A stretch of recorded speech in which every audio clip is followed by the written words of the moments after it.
Seven bir insanın gülüsen, canım canım diyen süzüsen, nefes nefes seni sevirem, yüreğimin ile üzüsen.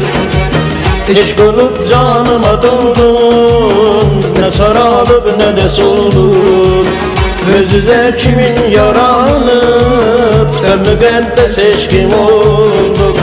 Dünyalara vermələm sana olan müqəddəs eşkimi.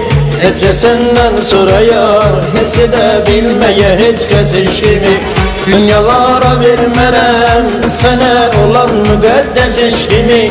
Etse senden sorayar, hiss edebilmeye hiç kəs eşkimi.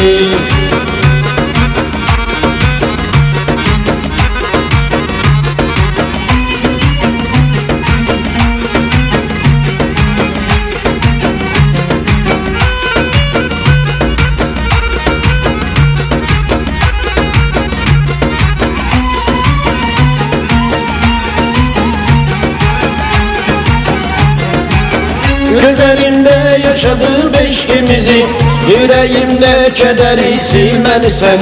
Ellerinde yine bir can taparam, ben günahkar deyirəm, ay güzelim sevmelisen. Bakışın gözlerimi mestileyir, yaz gülün nazı alan baksa kimin. Saçların eşkimin üste serinip, gülüşün yazda açan gonca kimin. Dünyalara vermələm sana olan müqəddəs eşkimi.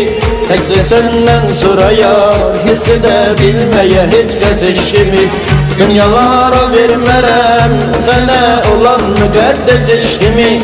Təkcə səndən sorayar, hiss edebilmeye hiç kəs eşkimi.